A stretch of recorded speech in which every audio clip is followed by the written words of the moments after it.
दंडवत गोविंद गुरु प्रणवं अभजन सो पहिले भये प्रणाम तिन नमो जो आगे हो। बोलो सद्गुरु देव की जय।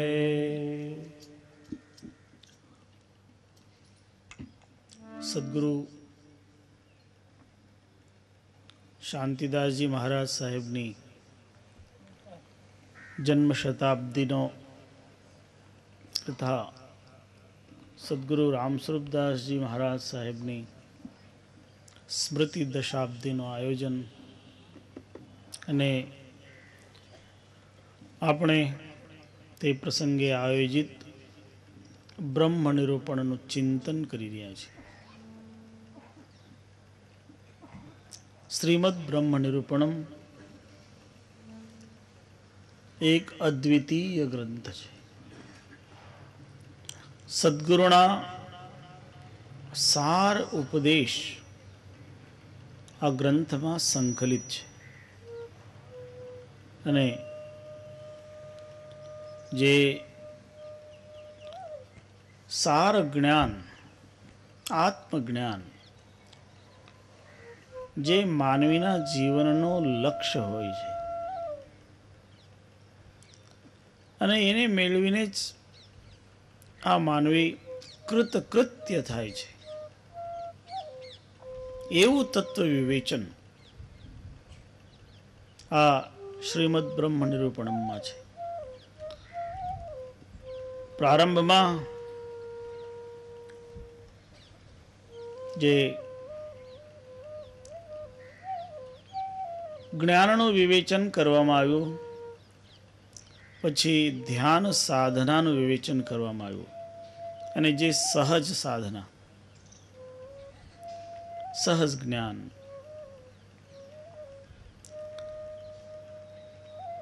પછી સહજ જ્ઞાન દ્વારા વ્યક્તિને થતો પરમ તત્વનો અનુભવ અને પરમ તત્વના અનુભવ પછી એ સાધક સાધ્ય અને સાધન આ ત્રણેયમાં એક રૂપતા આવી જાય અને ત્યારે જે સાધક છે એ પોતાના જ સ્વરૂપને સર્વત્ર જોવા માંડે. એટલે એના મનમાં પછી કોઈ ભેદ રહે નહીં,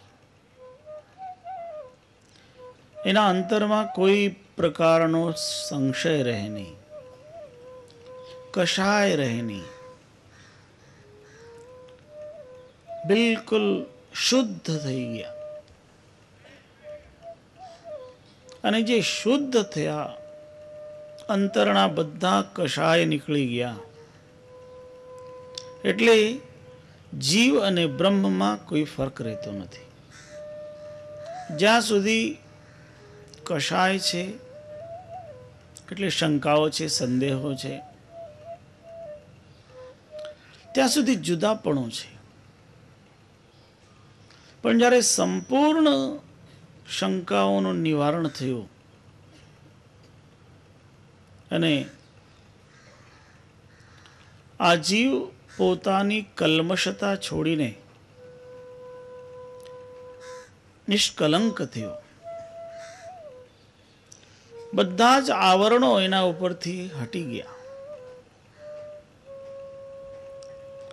ત્યારે એ જીવ સાચી રીતે બ્રહ્મમાં સમાહિત થાય અને ગુરુજનો આવરણ દૂર કરવાનું કાર્ય કરતા હોય, પડદા હટાવવાનું કામ કરતા હોય. એટલે જ સાધનામાં ગુરુનું એટલું મહત્વ હોય છે, કારણ એમના વગર કોઈ રસ્તો બતાવી શકતો નથી. गुरु बिन कौन बतावे बाट, बड़ा विकट यम घाट। અને એમનું કાર્ય છે સારા સંશયો દૂર કરે, મન ઉપર દુવિધાની જે પડેલી ધૂલ હોય એ ધૂળને ધોઈ નાખે. અને એ ધૂળ ધોવાઈ જાય ત્યારે અરીસો નિર્મળ થાય. અને જ્યારે એ અરીસો નિર્મળ થાય તો ત્યારે એ અરીસામાં આપણા સ્વયં આત્મ સ્વરૂપનો સાક્ષાત્કાર થાય. એના માટે પહેલા તો આપણા મનને સ્વચ્છ અરીસા જેવું કરવું પડે.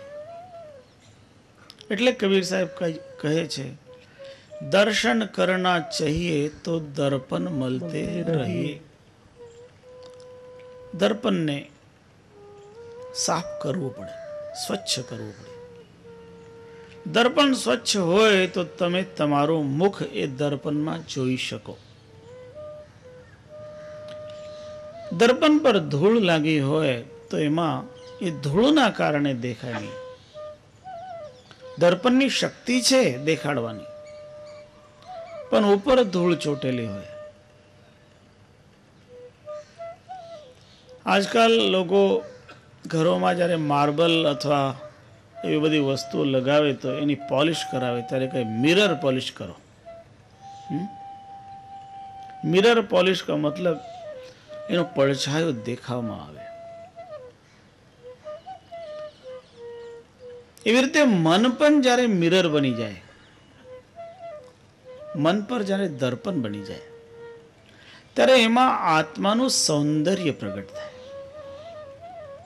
અને એ મનને દર્પણ કરવું પડે, બનાવવું પડે. અને દર્પણ બનાવવા માટે એને ખૂબ સ્પષ્ટ ઘસવું પડે. એને જે કોઈ સરફેસ પહેલા ખૂબ ખરબચડો હોય, એ ખરબચડા સરફેસને ખૂબ ઘસીએ, એને ખૂબ પોલિશ થાય ત્યારે એને દર્પણ જેવું સ્વરૂપ મળે. અને પછી એ દર્પણ, મનરૂપી દર્પણ આત્માનું દર્શન કરાવવા માટે સક્ષમ બને. એટલે સદગુરુ કબીર સાહેબ આપણને ઉપદેશ આપી રહ્યા છે કે દર્પણ જેવું બની જાઓ. જે જેટલો સ્વચ્છ હોય એ સ્વચ્છ માણસ ગંદકીમાં બેસવાનું એને ભાવતું નથી. જે કોઈ વ્યક્તિ હોય એના કપડાં એકદમ ઉજળા હોય તો એ ગમે ત્યાં બેસતો નથી.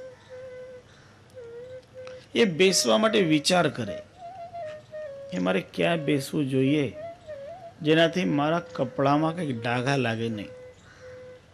અને જેના કપડાં એકદમ મેલા થઈ ગયા હોય, બધા દાગદાર, બધા ડાઘા જ હોય, તો એને ક્યાંય બેસવામાં સંકોચ થતો નથી. કારણ કે હવે ડાઘ લાગવાના કેટલા લાગવા. તો જેનું જીવન બેદાગ હોય, નિષ્કલંક હોય, એને જ વધુ સાવચેતી રાખવાની જરૂર હોય. સ્વચ્છતા રાખવાનું પણ એને જ બધું અનુકૂળ પણ આવતું હોય. મૂળતયા આ ચૈતન્ય બિલકુલ નિર્મલ છે, પણ સંયોગોના કારણે, સંબંધોના કારણે અને આસક્તિ અને દુવિધાઓના કારણે જન્મ જન્માંતરથી એના ઉપર ધૂળ ચડતી ગઈ.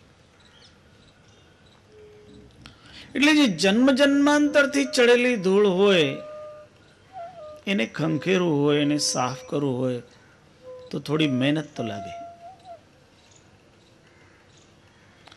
એટલે જ સાધના કરવી પડતી હોય. સાધના એક પ્રકારનો પુરુષાર્થ છે. અને ગમે તેવા અવરોધો આવે તો પણ વ્યક્તિએ સાધનાનો ત્યાગ કરવો જોઈએ નહીં. ગમે તેવા અવરોધો. સામાન્યતઃ એવું બનતું હોય કે ઘણા લોકો થોડોક અગવડતા થઈ જાય એટલે છોડી દે. પણ એ સમજી લેજો કે જે અગવડતા થાય અને છોડી દે ને એ બધા કમજોર હોય છે. અને જે કમજોર હોય ને એ કોઈ દિવસ સફળ થાય નહીં. કાં તો શરીરથી ભલે મજબૂત હોય, અંદરથી કમજોર હોય. કોઈ વ્યક્તિ સાધનોથી મજબૂત હોય પણ એની અંદર ભાવ ન હોય. હાથમાં બહુ મોટી તલવાર રાખે એનાથી કોઈ વ્યક્તિ વીર નથી બનતો. વીરતા તો અંદરનો એક ભાવ છે. તો એવી રીતે સમર્થ બનવું એ પણ અંદરનો એક ભાવ છે, જે તૈયાર રહે કાયમ આવેલી બાધાઓને પાર કરી જાય. ઇંગ્લિશમાં એક બહુ સરસ કહેવત છે, obstacles on the path of a weak become stepping stones on the path of a strong. કમજોર માનવીના માર્ગમાં જે બાધાઓ બનતી હોય એ જ બાધાઓ સમર્થ વ્યક્તિ માટે પગથિયા બની જતા હોય છે. કમજોરને જ્યાં લાગે કે હું એને હવે પાર નહીં કરી શકું અને ત્યાં રહી જાય, અને સમર્થ પોતાના સામર્થ્યના પ્રતાપે એ બાધાના ઉપર પગ મૂકીને ચડી જાય. એટલે જીવનમાં માનવીએ સામર્થ્ય કેળવવાની આવશ્યકતા હોય છે. સમર્થ બનો, કમજોરીઓને દૂર કરો, નિર્બળતાઓનો ત્યાગ કરો. એટલે સંતો મહાપુરુષો સબલ બનવા માટે કહે છે. અને જ્ઞાન દ્વારા, વિવેક દ્વારા, વૈરાગ્ય દ્વારા આ જીવની અંદર ક્ષમતા આવે છે, જાગૃતિ આવે છે. અને જેમ જેમ એના મન ઉપરની ધૂળ દૂર થઈ જાય તેમ તેમ એ નિર્મળ થતો જાય છે. અને આનું નામ સાધના છે. મન ઉપર પડેલી ધૂળને દૂર કરીને એને નિર્મળ બનાવો. એક વખત એક રાજાના દરબારમાં એક દૂર દેશથી ચિત્રકાર આવ્યો. અને ચિત્રકારે રાજાને કહે કે મહારાજ, હું સંપૂર્ણ વિશ્વમાં સર્વશ્રેષ્ઠ ચિત્રકાર છું. મારી તુલનામાં આ દુનિયામાં કોઈ ચિત્ર બનાવી શકે નહીં. રાજાએ કહ્યું કે ભાઈ, અમારે ત્યાં પણ એવા સારા સારા ચિત્રકારો છે કે એમના ચિત્રો પણ બધી જગ્યા વખણાય છે, અને થોડાક ચિત્રકારો તો અમારા રાજ દરબારના વિશિષ્ટ ચિત્રકારો છે. ત્યારે આગંતુક ચિત્રકાર કહે કે રાજન, તમને એવી શંકા હોય મારી કલામાં કે તમારા રાજ્યના ચિત્રકારો મારા કરતાં વધારે ચડિયાતા કલાકાર છે, તો આપણે પ્રતિયોગિતા રાખીએ, કોમ્પિટિશન રાખીએ અને સામસામા ચિત્ર બનાવીએ, અને પણ ભીત ઉપર બનાવીએ. એક જ હોલમાં એક ભીત ઉપર તમારા રાજ્યના ચિત્રકારો ચિત્ર બનાવે